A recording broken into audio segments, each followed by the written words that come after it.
Hello everybody, I'm going to be talking about lettuce drop, which is caused by two fungal species, Sclerotinia sclerosiorum and Sclerotinia minor.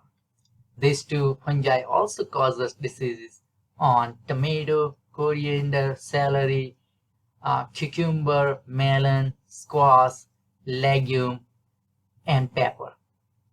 My name is Jaimin Patel. I'm an assistant professor of plant pathology at Lincoln University in Jefferson City, Missouri. During this talk, I will be providing information about lettuce drop symptoms, how this disease spreads, and what can you do to protect the lettuce from Sclerotinia species. Lettuce drop disease symptoms can be identified by looking for wilting symptoms on outermost layer of the leaves, which will indicate infection to the ground.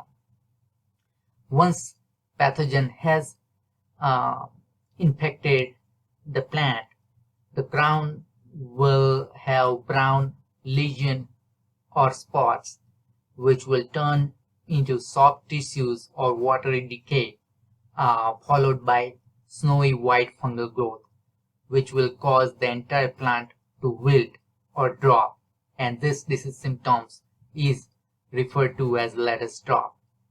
You can see the photograph on the right uppermost corner, which indicates lettuce drop symptoms.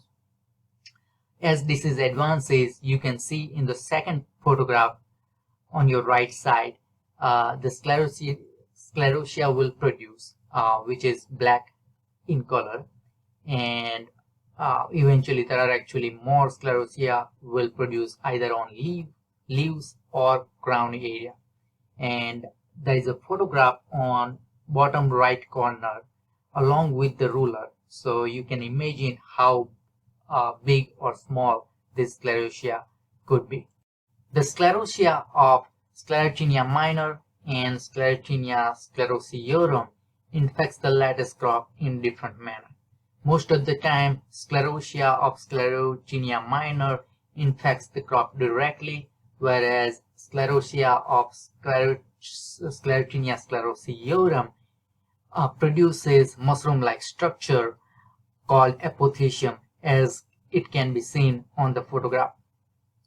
This mushroom-like structure or epithelia produces lots of ascospores, which can be dispersed by wind currents, and these spores land on the plant surfaces, which will eventually cause a new infection.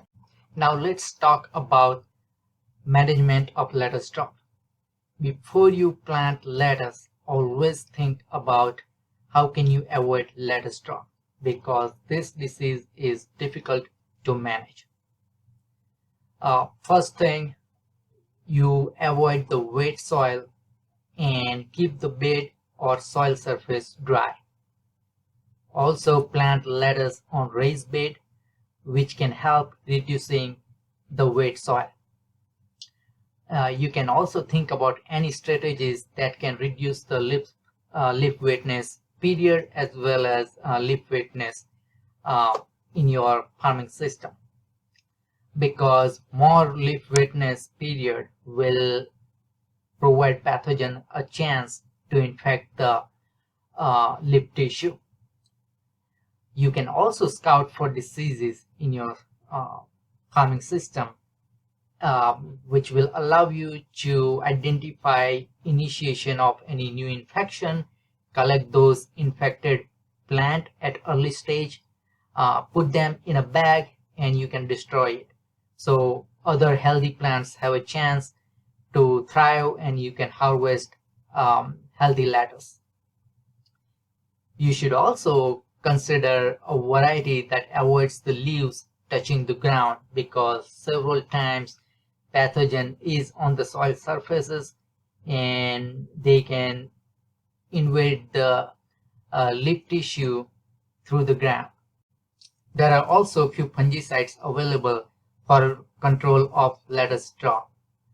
These fungicides should be applied before you see any infection to be effective and to be able to manage the lettuce drop. Make sure you read the fungicide label every time before you apply these fungicides on your lettuce crop. If you have any further questions, feel free to contact me at my email patelj@lincolnu.edu. This email address can be also seen on your screen. Thank you very much for listening.